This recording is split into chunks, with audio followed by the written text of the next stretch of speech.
ได้คำตอบที่ชัดเจนแล้วบาดเนาะเขาแท้แน่นอนได้เท่าไรแหละแป้งได้กี่ดีคนได้เท่าไรเลยคนเข้าล้านไป เข้าล้านกำลังได้9 ล้านฝ่ายน้องเพิ่นเด้อพี่น้องเด้อนับเบิ่งก่อนญาติ FC บ่เชื่อพี่น้องเอ้ย1 2 3 4 5พี่น้องกบจับก่อนเนาะเอาแบบนี้1 2 3 4 5 6 7 8 9 10เพื่อความบ่ยอมบ่ยอมเพื่อนได้เนาะบ่ยันFC มันน่ะบ่จักเนาะ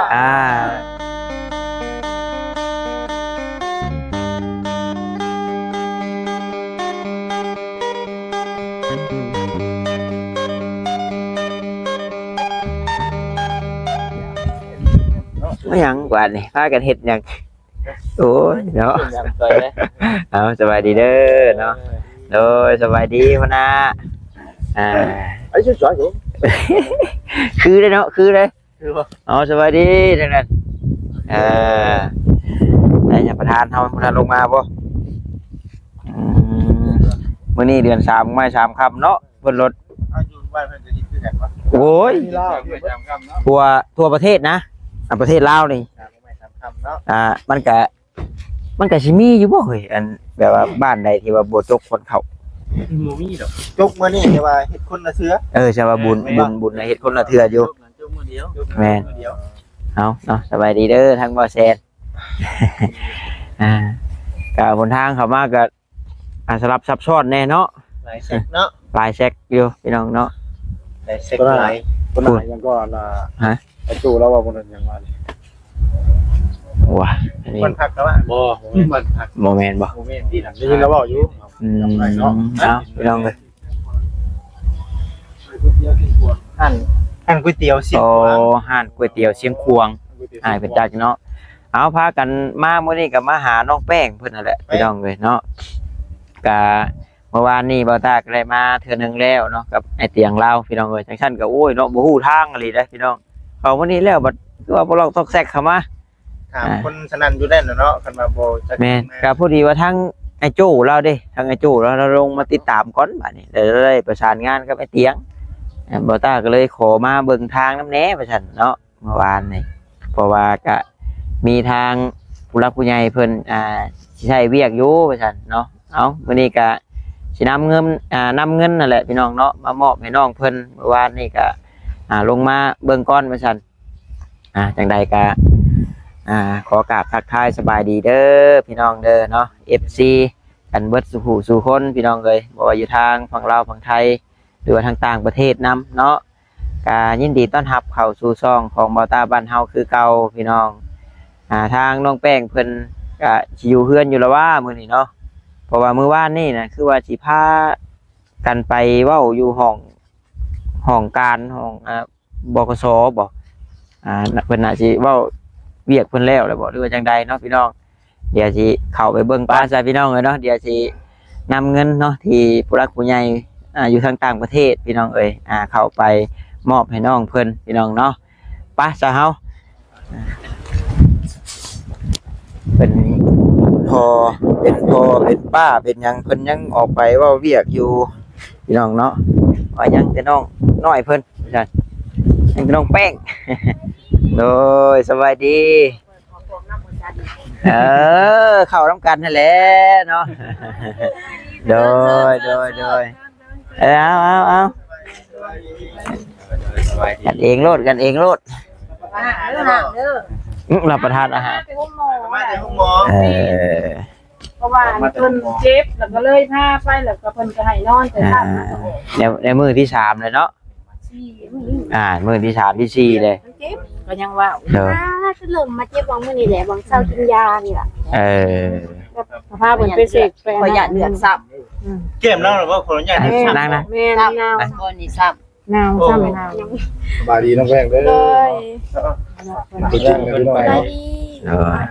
พาไปซักยาเนาะไปนอนเด้เขาหาไข่ออกมานี่แม่ไปแต่เช้ามันเมื่อยจมเมื่อยเลยเป็นวินน่ะนะใส่ก็เลยไป ส่งพิมพ์อีก นั่งเนาะเบิ่งเอาโต๊ะมานั่งนี่ก็ได้เบิ่งไปเช้าเพิ่นเจ็บแล้วก็เลยพาเจ็บทางวินนั่นน่ะเลยพาเด้อว่าเด้อสมองย่ำหลายแนวหั่นน่ะ เพิ่นตายตังกับเพิ่นเปื้อน โอ้มันไปอัน น้องนั่งรถก็ได้น้องนะช่วยมักยืนช่วยมักยืนนั่งผู้ใดบ่มีขากล้องก็ยืนเด้อผู้ใดมีขากล้องแล้วก็จับให้ว่าเสียน้ำแน่ ให้เขาจับให้ ไหนบ่ตั้งได้อยู่เพื่อนซันบัดของมือ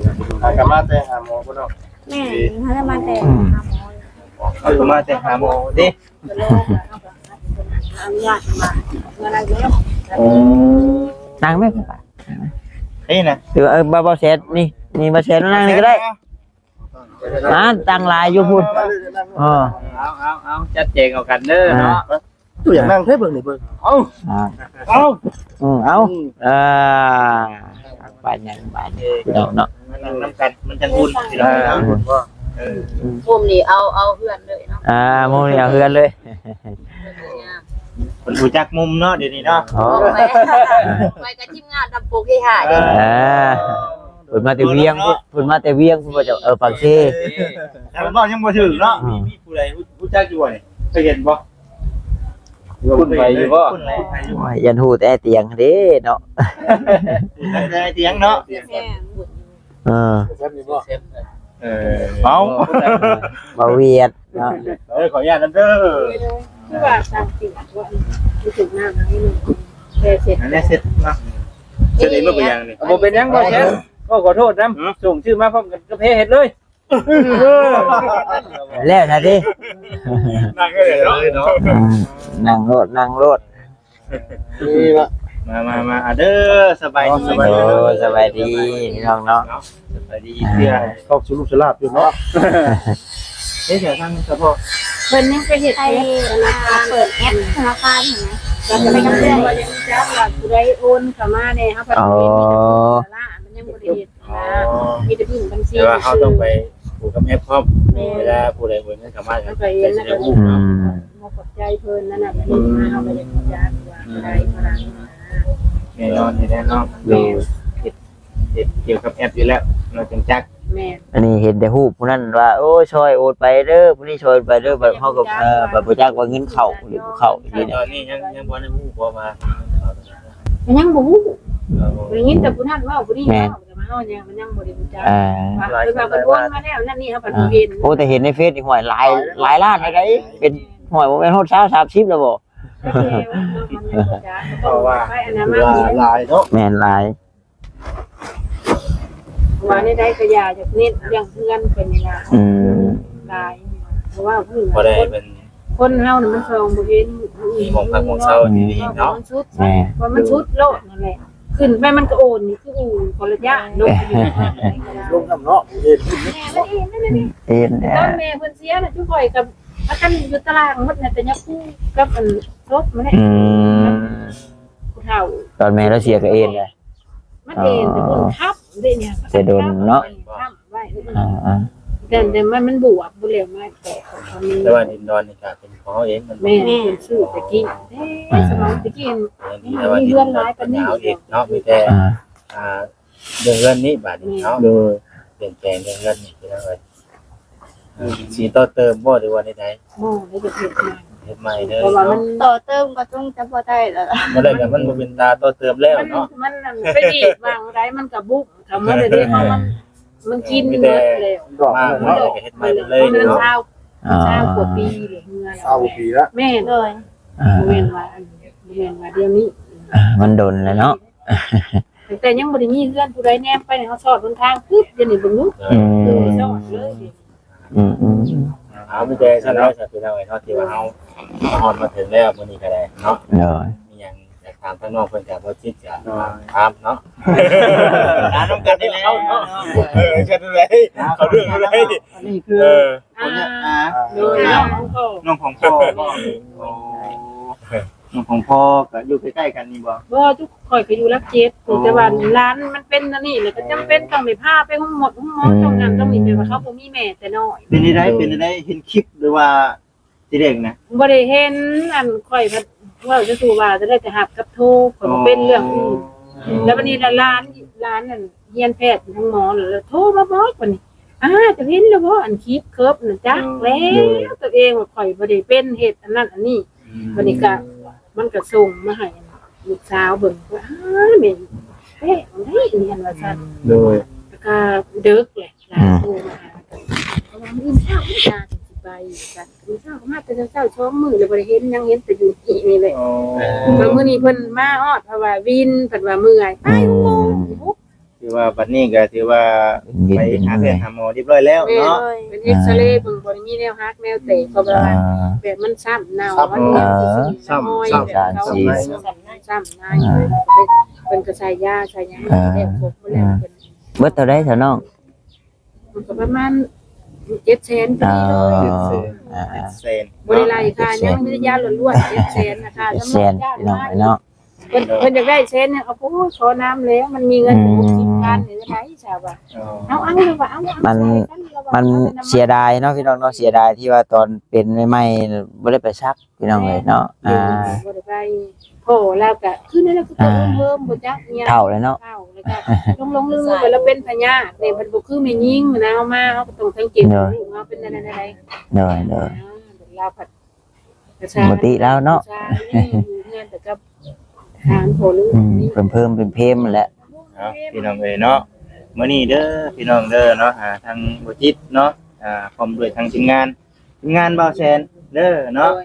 เป็นทีมงานหมู่บ้านเดียวกันกับทางไอ้เตียงเพิ่นนั่นแหละเป็นยูทูบเบอร์สายบุญเนาะ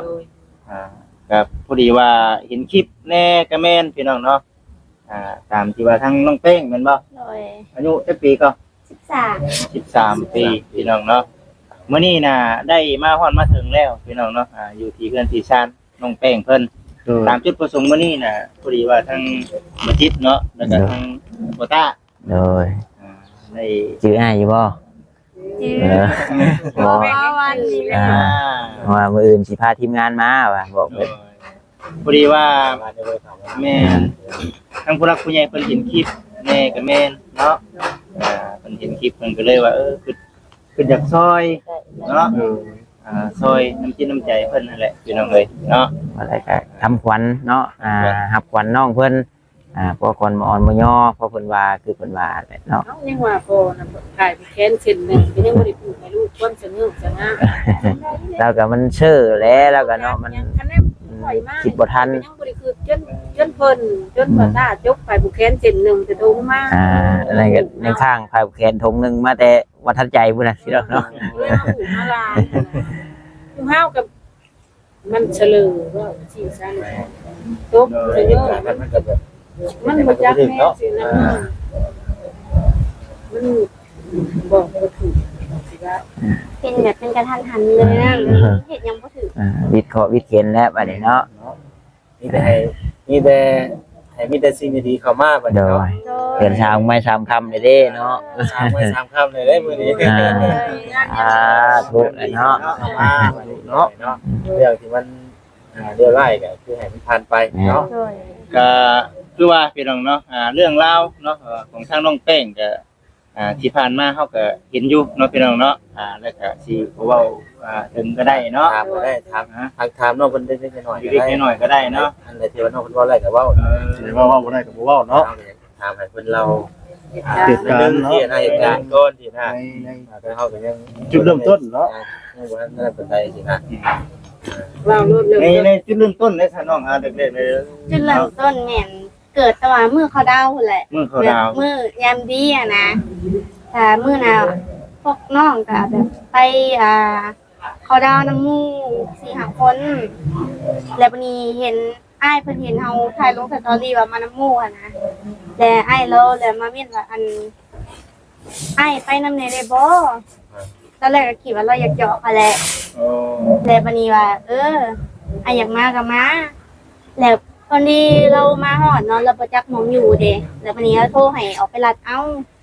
เอาไปลัดเอาเลยเห็นแม่ยิง2คนหั่นนะแม่ยิง2คนอย่างมานำหลังเราเลยคิดแต่เราส่วนมาน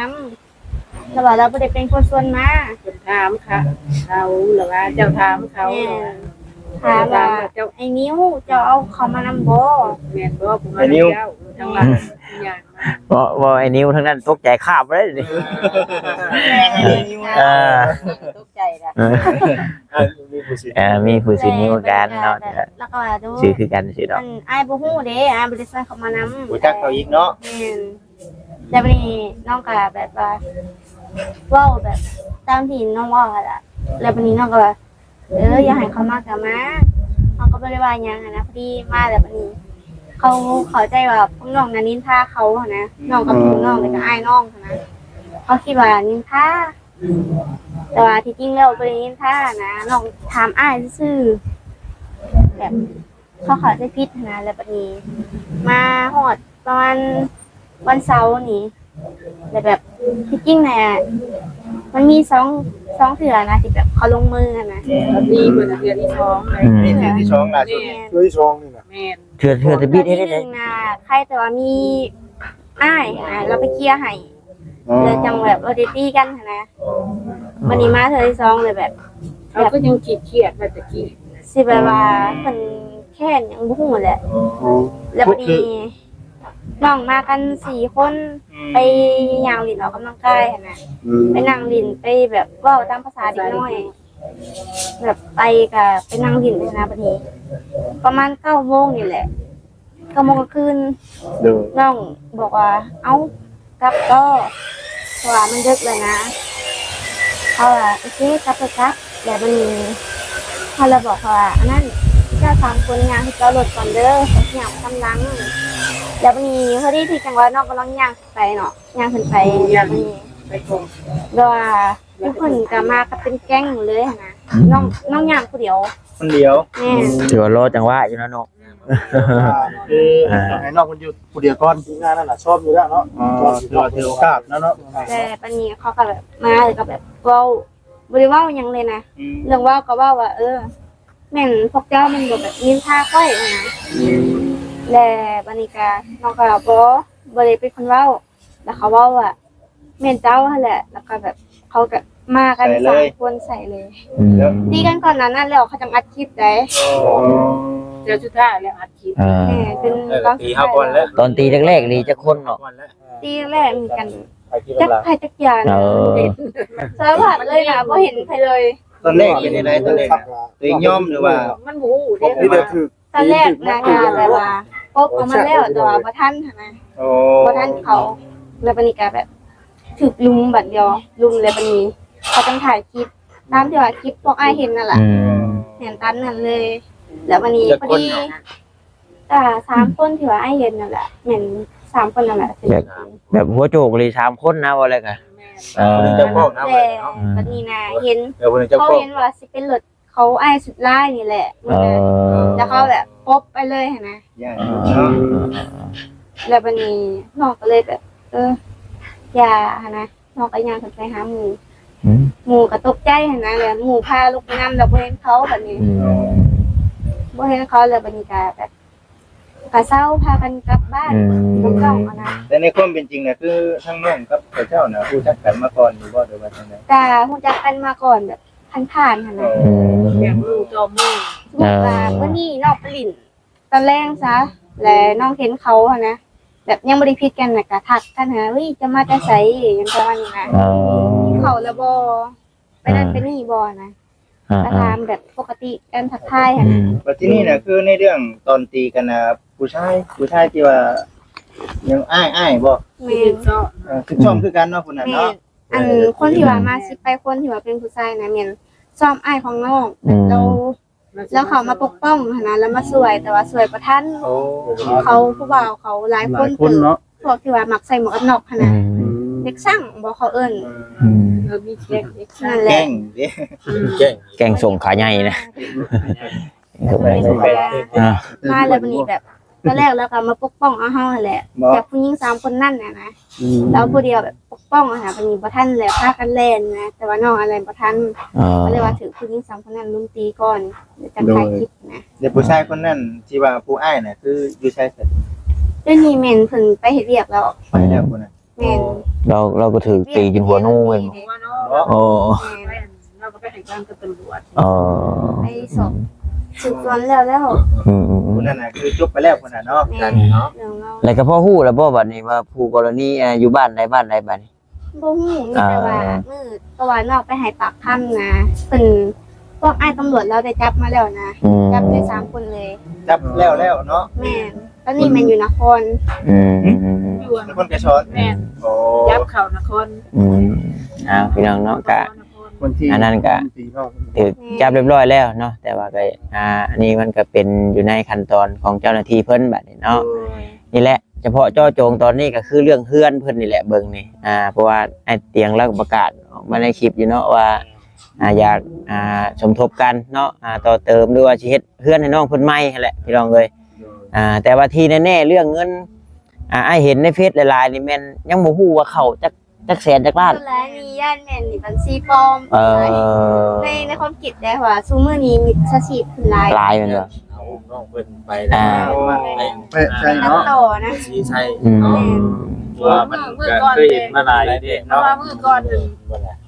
ตอนบ่ทันได้ไปเปิดบัญชีเนาะ แม่ ยังมี เห็นว่า3ล้านหาได้โอนมาแต่ว่าท่านได้เปิดบัญชียังได้ยังบ่มีบัญชี เห็นอยู่แต่ว่ามันบ่แม่น เห็นไอ้โจ้แล้วเว้าอยู่ แต่ว่าบ่มีบัญชีอ่ะนะ แม่นเรื่อย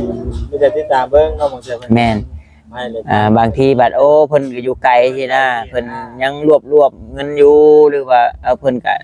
นู่นนี่นั่นสินะ เพื่อเพิ่นอยู่ใกล้เพื่อ แม่น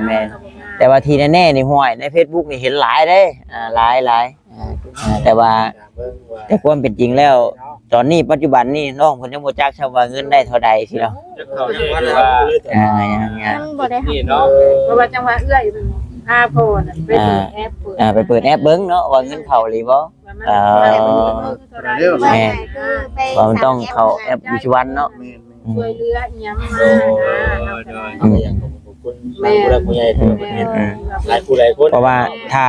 ถ้าเฮาบ่ได้อันว่ามีแอปมันบัดบ่ฮู้ได้ว่าเงินเข้าบ่เข้าเนาะ วันนี้เพิ่นบ่มีโทรศัพท์บ่มีอีสานได้แต่ฮัลโหลมือถืออันน้อยๆจะมีนั่นแหละ ทางน้องเพิ่นก็บ่ได้ บ่มี เพิ่นบ่ทราบว่า แม่นบ่มี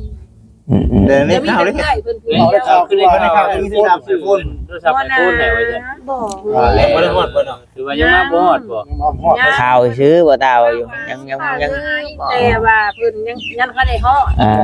อาจจะเป็นข่าวลือบอกกับแบบปองแป้ง มีแต่ติดตามเพิ่นก่อนเนาะครับแต่ว่า บ่ตัดสินพยานเนาะ แต่เอา เพราะมันยังอยู่ในขั้นตอนเวลาเจอกันเดินทางว่าจะมีฝากมาให้เด้ มันก็ยังมันก็ยังหน่อยมืออยู่เนาะ จังได๋ ว่าเรื่องนี้มันกำลังแบบมันร้อนอยู่นี่นะพี่น้องมันก็เพื่อสิมาฮอดเฮาเนาะจะแจงนั่นนี่เป็นบ่หลายอย่างแนวมันก็เพื่อสิมาฮอด ทางเบิ่งเนาะ ตามเนาะเนาะ บ่ได้ว่าเพิ่นว่าพี่ดอกแต่ว่าเพิ่นว่าเพิ่นสิพากมาให้ กับบ่แน่ใจนะ มาฮอดแล้วเฮาก็จังว้าวเนาะเพื่อนกันมันดึกมันไกล แต่ว่าเฮาเห็นในสิ่งเฮาว่าเนี่ยเฮาว่าในสิ่งที่เฮาเห็น เห็นใน Facebook นี่เนาะใน Facebook ที่ว่า คนก็ว่าอยู่ว่า ถ่ายเบิ่ง อัน เพราะมันจะต้องใช้เวลาอยู่แล้ว เพราะเพิ่นฝากมาได้เนาะเพิ่นคือว่าเพิ่นมาปุ๊บมาแล้วก็มอบให้มันก็ได้โดนตัวนั้นนี่เพิ่นเพิ่นฝากเองมา บางเทื่อบางทีบัดอยู่เขตไกลเนาะ เพิ่นอยู่ประเทศไกลเด้ เดี๋ยวเพิ่นอาจสิฝากมาให้ผู้ใดผู้หนึงมามอบตัวให้ก็มี โดย เนาะแต่งานเพิ่นสินะนี่พี่น้องเอ้ยเดี๋ยวเพิ่นบ่ได้ขอที่อยู่แต่เฮาโดยตรงกันนะ แต่เอื้อนเฮามันก็ชอบเพื่อสิเข้ามาฮอดแล้วงอกมาแงกมันอยู่ได้เป็นหอม เราชอบเช็คเนาะ มาลอกชอบเช็คขนาดไฟมากเพิ่มมาคือนึงก็ยังอ่ะเพราะว่าแม่นบ่หอมนี่ใช่ฮอดมันบ่แม่นหอมนี่ลงมาอีกมาถามแม่นบ่หอมเพื่อนไอ้ทั่วนี่ถ้าว่าคราวนี้ค่อยลงเพราะว่าถึงมามันมีเงินหลายปานนี้เดี๋ยวค่อยก็โดนมาทีนึงค่ะว่าพื้นมาเอาให้อยู่ให้มาคันบ่มีเจ็บมีขามีตายมันจังๆบ่ได้ฮอดกัน เอาเนาะ รู้ได้ว่าสิได้ สวัสดีพ่อแม่เพิ่น น้านี่พอดีมานั่งนี่เจ้านี่นั่งนี่ก็ได้นี่นั่งนี่เอานั่ง ยังไงบัดนี้ทำได้แล้วบ่ ได้คำตอบแล้วบ่บัดที่นี่ อันนี้เอาไปธนาคาร ไปธนาคาร เห็นแล้วและแอปเอื้อแล้วแล้วคน เฮ็ดอัพวัน ได้แล้วบ่แอปนะ เด้อ สาวบ่ ได้บ่อันน่ะกี้ได้แล้ว ยังได้ล่ะเงินเข้ารีบ่เฮ้ย จะได้น้องเข้า เขา ดี ดี บ่ บ่เขาแท้ ไงเนาะ แม่งเพิ่น อ้าว เขาแท้ ถือว่าแบบได้คำตอบที่ชัดเจนแล้วบาดเนาะเขาแท้แน่นอน ได้เท่าไรแหละแป้งน ไอ้กี้ กี้ ดี คนได้เท่าไรแล้วคน9 ล้านไป เขาล้าน กำลังได้9 ล้านปลายพี่น้องเอ้ย คือว่าหลายๆคนคนเป็นคนเข้ามาเนาะ อันนี้คือน้ำจิ้มน้ำใจ ทั่วคนเป็นส่งมาผู้เล็กผู้น้อยเนาะ เด้อ ขอบใจเพิ่นหลายๆแล้วเนาะ เด้อ ได้ซอยนะน้องแป้งก็บ่ได้อันนั้นบ่ได้ว่าสิ แล้วก็เอามาตัวหมอกิน ทั้งชาติเพิ่นนั่นแหละก็บ่ขอบใจหลายๆมีทุกคนที่เพิ่นกระโดด สิ มา ตัวหมอ สุขภาพเข้มแข็งอันใด ทางค ส ม มัย ส ที่เมือง เป็นได้อัน น้ำเพิ่นรวย เด้อเด้อเด้อ ซอยเหลือน้องแป้ง ถูกเนาะ เป็นมันคนนี้ตลอดปีใหม่เนี่ยตลอดไปนั่นแหละ เด้อ ทางทีมงานคือกันเนาะคน เด้อเนาะ เลขที่น้อยล้านเป็น ถูกเนาะ มากันนี่แหละ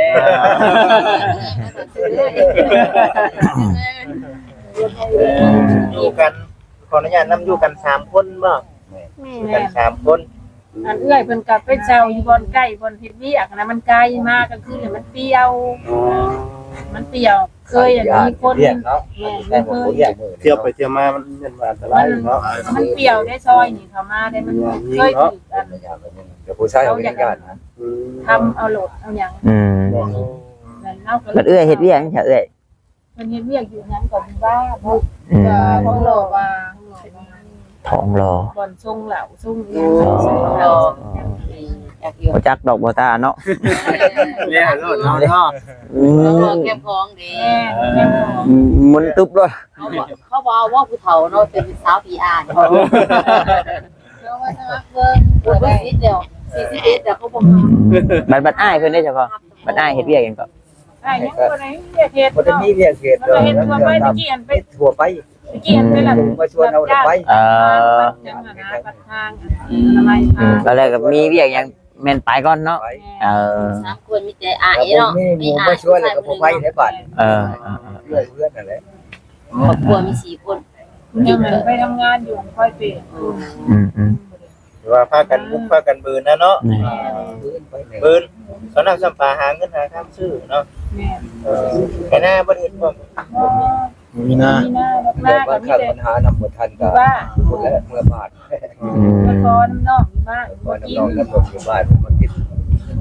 เมื่อเขาก็ชี้ให้เนาะ บ้านอันนั้นบ้านลำพันธ์ในบ้านเจ้าเนาะ พันลำพัน อ๋อไปอยู่เลย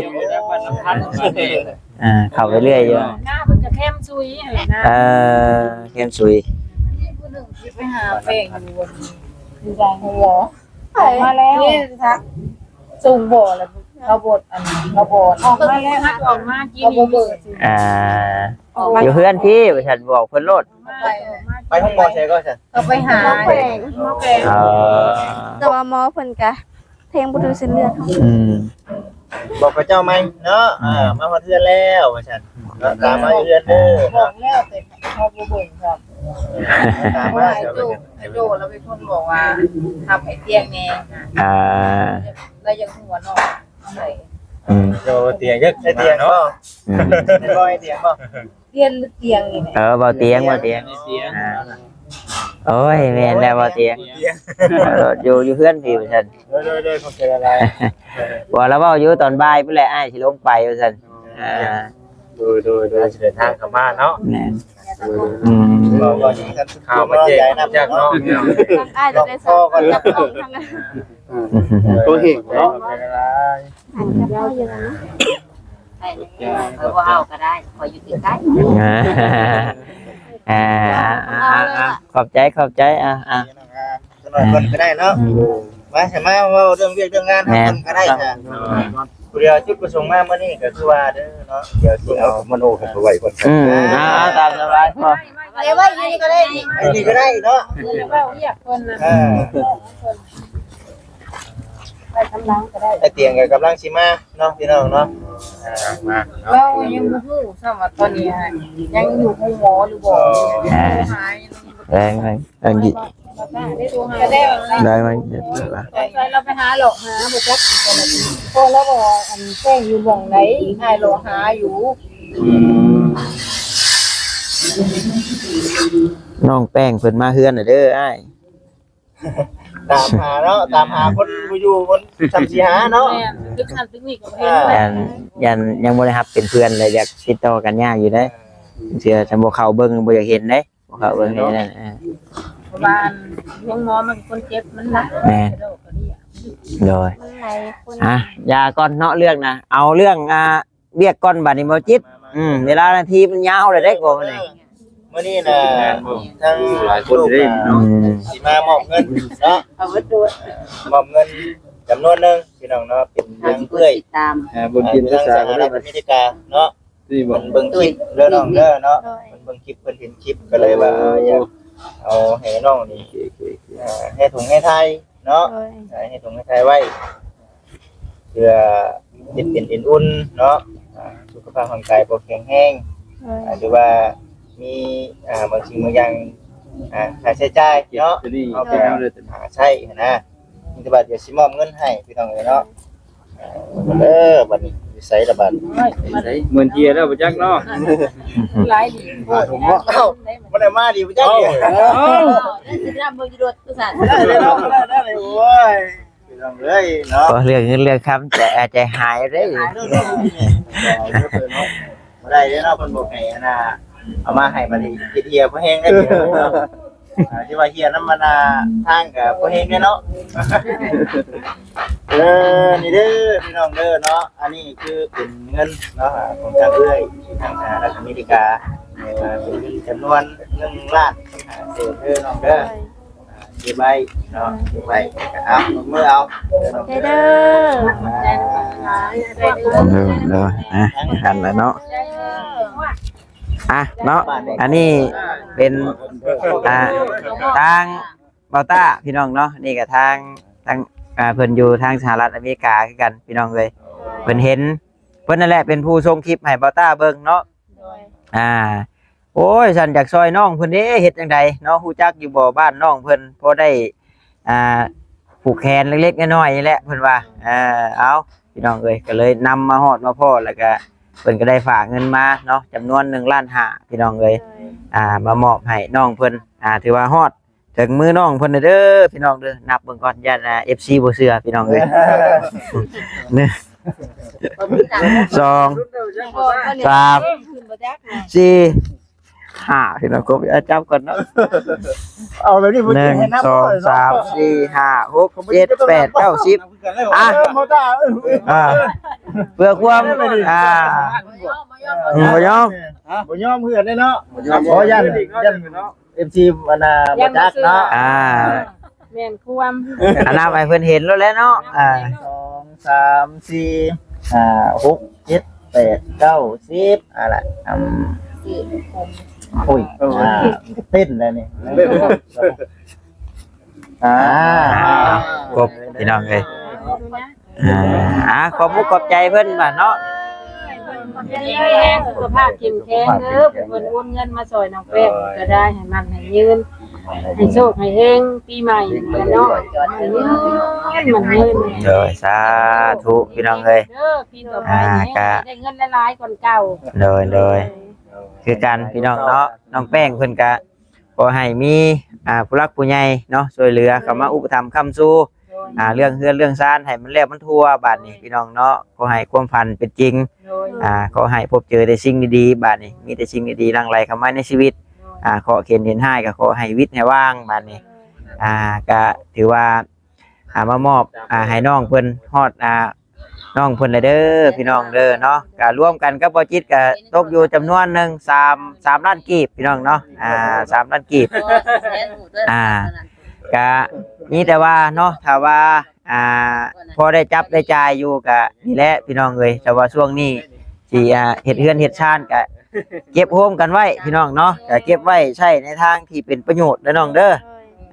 เพราะว่าอันนี้แหละพี่น้องเอ้ยเนาะเพื่อนชาติเฮาก็คือเห็นนั่นแหละพี่น้องค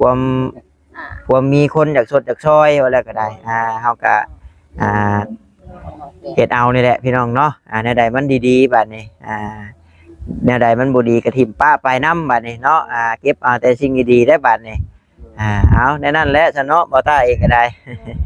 พอก็อยู่ดีมีแฮงทั้งเอาอาป้าลุงเนาะเบิดสุขทุกคนเต้านี่แหละพ่อเอ้ยเนาะ โดย นานไปอยู่ดีไม่แห้งพ่อเอ้ย โดยขอเก็บภาพแน่เนาะเดี๋ยวแคปเอาเนาะการหนาวการใน โดยเอาตัวใดยังบ่ฮู้จักแล้วก็ถามน้องเพิ่มเติมเด้อเพราะว่าบ่ต้าถามแหละเมื่อวานนี่พี่น้องเอ้ยเบิ่งเดี๋ยวสิเบิ่งเลาะเบิ่งเฮือนเบิ่งชานเพิ่นก่อนพี่น้องเอ้ย ไปได้เนาะ เอานี่น่ะ ปวดต้นโต บ่ตัวหยังนี่ มันซ้ำใน นั่นเนาะ แม่ อ๋อสองมันขึ้นนี่หักไปเลยเนาะโอ้ยพอเราเป็นแต่อยู่เนาะ หักไว้แล้วเซไว้แล้ว แม่น นี่ ปวดเลย นี่นะ แม่เพิ่น โอ้สาววอน มันกลัวมันคุไปแล้วพี่น้องเอ้ยเอาพี่แต่นั่นแหละสาพี่น้องเนาะหากว่าคลิปนี้เว้าผิดพลาดประการใดก็ โดย ขอโทษขออภัยนำหลายๆทางบ่ต้าก็ได้เนาะก็ถือว่ามามอบเงินให้น้องแป้งเพิ่นเป็นที่เรียบร้อยแล้วเด้อเนาะก็ขอบใจทางผู้หลักผู้ใหญ่เพิ่นก็บ่ได้ออกสื่อออกนามดอกพี่น้องเนาะก็ขอให้บุญคำนำสู่เพิ่นก็อีตนสงสารนั่นแหละพี่น้องเนาะตามที่เห็นในคลิปพี่น้องเอ้ยก็เลยเนาะหยิบยื่นแบ่งปันเล็กๆน้อยๆเนาะพอได้ให้น้องเพิ่นจับจ่ายใช้สอยว่าซั่น